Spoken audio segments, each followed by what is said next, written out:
بسم اللہ الرحمن الرحیم انا توینا کل کوثر فصلی لربک وانحر انا شانئک ھو الابتر۔ جناب چیئرمین، میری خواہش تو یہ تھی کہ جو ہمارے فائنانس منسٹر ہیں کہ وہ موجود ہوتے یا کوئی وزیر موجود ہوتا، لیکن شاید انہوں نے اس کو اتنا اہم نہیں سمجھا کہ اپوزیشن کی تقریر سن لی جائے۔ فائنانس منسٹر صاحب ایک شریف آدمی ہے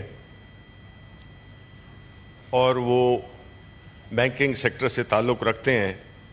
میرا تعلق بھی بینکنگ سیکٹر سے تھا۔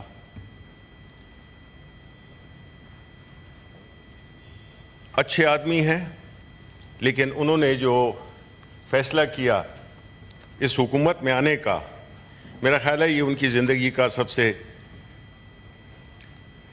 میں کہہ سکتا ہوں، غلط فیصلہ تھا۔ اس کی وجہ یہ ہے کہ حکومت میں آنا، پاکستان کے عوام کی خدمت کرنا، یہ بہت بڑا اعزاز ہے، اور خاص طور پہ وزارت خزانہ، یہ ایک بہت آنر کی بات ہے۔ لیکن یہ آنر اور یہ فخر اس وقت آدمی کو میسر ہوتا ہے یا اس کا حقدار ہوتا ہے جب وہ کسی لیجٹمیٹ گورنمنٹ کا حصہ ہو۔ جو موجودہ حکومت ہے وہ لیجٹمیسی سے آ رہی ہے۔ جس طریقے سے یہ حکومت آئی سب کو پتہ ہے، جس طرح سے یہ حکومت بنائی گئی سب کو پتہ ہے۔ تو ایسی صورتحال میں کیا ہوتا ہے کہ جب کوئی حکومت عوام کے مینڈیٹ سے نہ آئی ہو، اس میں لیجٹمیسی کا فقدان ہوتا ہے۔ کیا فرق ہوتا ہے ایک ڈکٹیٹرشپ میں اور ایک الیکٹڈ گورنمنٹ میں؟ ڈکٹیٹرشپ میں وہ لیجٹمیسی نہیں ہوتی ہے کیونکہ اس میں عوام کی سپورٹ حاصل نہیں ہوتی۔ ڈیموکریٹک گورنمنٹ میں جو ڈیموکریٹک حکومت ہوتی ہے وہ اپنے مینڈیٹ جو عوام نے اس کو دیا ہوتا ہے، اس کی ایک مورل سٹرینتھ ہوتی ہے، اس کی لیجٹمیسی ہوتی ہے۔ اس لیے وہ یہ مختلف قسم کے فیصلے، جس میں کہ آپ کو سخت فیصلے کرنے پڑتے ہیں، آپ کو ریفارمز کرنی ہوتی ہیں، آپ کو ایک عوام کے دل پر ہاتھ رکھتے ہوئے اپنی بجٹ بنانا ہوتا ہے۔ لیکن جب آپ میں لیجٹمیسی کا فقدان ہو تو نہ تو آپ کے پیچھے سپورٹ ہوتی ہے، نہ آپ کے اندر وہ مورل سٹرینتھ ہوتی ہے جس کی بنیاد پہ آپ فیصلے کر سکیں۔ یہ بجٹ بھی عکاسی کرتا ہے اس حکومت کی، اس فائنانس منسٹری کی جس کی حکومت کی کوئی لیجٹمیسی نہیں ہے، اور وہ ان اقدامات سے نظر آتا ہے کہ نمبر 1 کہ اس میں نہ تو کوئی اکنامک ویژن نظر آتا ہے، اور نہ اس میں ملک کو جو ایک بھکاری بنا دیا گیا ہے اس سے جان چھڑانے کی کوئی چھوٹی سی کوشش بھی نہیں کی گئی۔ یہاں پہ میں یہی کہوں گا کہ میرے والد صاحب نے بڑے آرٹیکولیٹلی اس کو کیپچر کیا ہے، اور وہ کہتے ہیں، میں تو اس صبح درخشاں کو تونگر جانوں، میں تو اس صبح درخشاں کو تونگر جانوں جو میرے شہر سے کشکول گدائی لے لے۔ یہ جو کشکول گدائی ہے یہ خاصا رہا ہے۔ ہم کیسے پہنچے اس نہج پہ؟ یہ صحرا اس ملک کی معاشی بدحالی یا اس ملک کی جو اداروں کی بدحالی، اس کا صحرا اگر آپ دیکھیں چیئرمین صاحب آپ برا نہیں منائیے گا، اگر ہم دیکھیں کہ جب 1971 کے بعد جو ویسٹ پاکستان تھا، جو پاکستان بنا، اس وقت سے لے کر دو segments of Pakistani society have governed this country. One is Pakistan Muslim League Noon, other is Pakistan People's Party, and the same tenure has been shared by dictatorships. اس میں پی ٹی آئی کا کوئی ہاتھ نہیں ہے، کیونکہ P T I تو اقتدار میں آئی 2018 میں، 2013 میں پروونس میں ہم نے گورنمنٹ بنائی.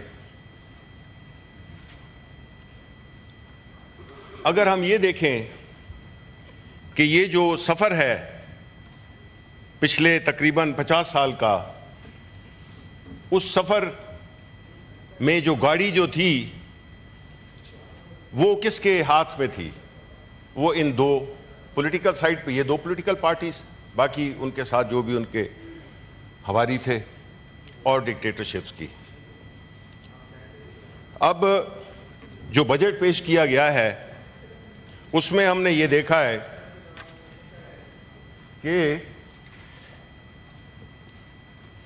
زیادہ تفصیل میں نہیں جاؤں گا، کیونکہ یہ بجٹ ایک تو کل رات کو ملا اور اس پہ بڑی چیزیں دیکھی جا سکتی ہیں، لیکن جو ایک عام تاثر بھی ہے عوام کا، اور جو ہم نے بھی فیکٹس اینڈ فگرز دیکھے ہیں، وہ یہ ہے کہ پاکستان تحریک انصاف بحیثیت ایک پولیٹیکل پارٹی، پاکستان کی سب سے بڑی پولیٹیکل پارٹی دونوں ہاؤسز میں، ہمارا ماننا یہ ہے کیونکہ پاکستان تحریک انصاف پاکستان کے عوام کی میجورٹی کی نمائندگی کرتی ہے، وہ اس بجٹ کو زہر قاتل سمجھتی ہے. پاکستان تحریک انصاف اور پاکستان کے عوام ایک طرف کھڑے ہیں، اور جو اشرافیہ کے نمائندے اور ایک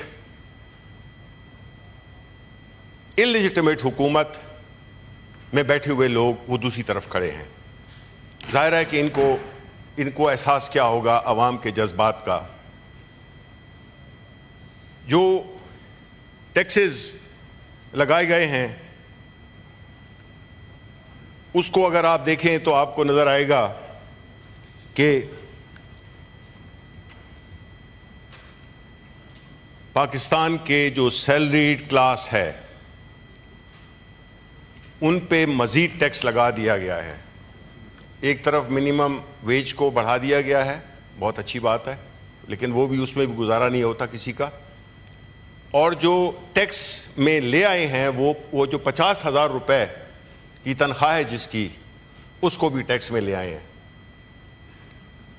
سملرلی جو ہائر اینڈ پہ آپ جائیں تو اس میں گو کہ وہ ٹیکس بڑھایا نہیں گیا، لیکن اس کا تھریش ہولڈ نیچے کر دیا گیا ہے. پہلے 60 لاکھ کی تنخواہ اس کو جو ٹیکس لگتا تھا اس میں آپ لے آئے ہیں اس کو 41 لاکھ پہ. اس سے ہوگا کیا جناب والا کہ ایک تو پاکستان میں سینئر لیول پہ کام کرنا وہ وائبل نہیں رہے گا، اور نیچے جو 50,000 کی جی اور اس سے اوپر کی جو کیٹیگری ہے ان کا تو تقریباً جینا ہی حرام ہو گیا. ان بیچاروں کو تو وہ بنے ہی اسی لیے تھے. یہ جو اشرافیہ کے نمائندے ہیں، یہ دو جماعتیں اور ان کے ساتھ ان کے جو الائز ہیں، انہوں نے ہمیشہ پاکستان کے عوام کا خون چوسا ہے، اور یہ بجٹ اس سے مختلف نہیں ہے. یہ بجٹ جس میں کہ بنیادی طور پہ دو چیزیں ہوتی ہیں پاکستان میں ڈالر لانے کے، ایک ہوتی ہے فورن ڈائریکٹ انویسٹمنٹس اور دوسری ہوتی ہے ایکسپورٹس.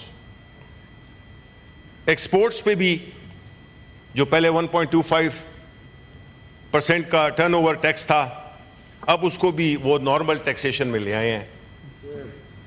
ایک طرف ہم اپنی ایکسپورٹس بڑھانے کی کوشش کر رہے ہیں، اور دوسری طرف ہم ان کو پنش کر رہے ہیں۔ دوسرا سیکٹر آئی ٹی سیکٹر ہے، جس میں کہ ہمارے آئی ٹی کی ایکسپورٹس پہ بھی وار کیا گیا ہے۔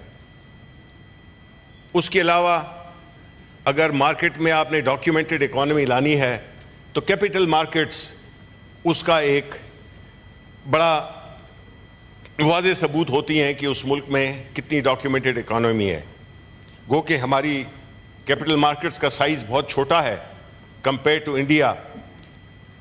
ہمارے جو انویسٹرز ہیں کوئی وہ 1.5 لاکھ سے زیادہ نہیں ہیں، جبکہ انڈیا میں، خیر ہم انڈیا کے ساتھ کیا کمپیئر کریں۔ انہیں تو ہمیں تانا دیا کہ ہم پہلے بم لے کے ہاتھ میں پھرتے تھے اور اب اسی ہاتھ میں ہم کشکول لے کے پھرتے ہیں۔ یہ ہمارے لیے بہت ہی اس سے دل دکھا ہے اسٹیٹمنٹ پہ۔ مجھے نہیں امید کہ ہمارے پرائم منسٹر یا ہماری گورنمنٹ کو اس پہ کوئی تکلیف پہنچی ہوگی۔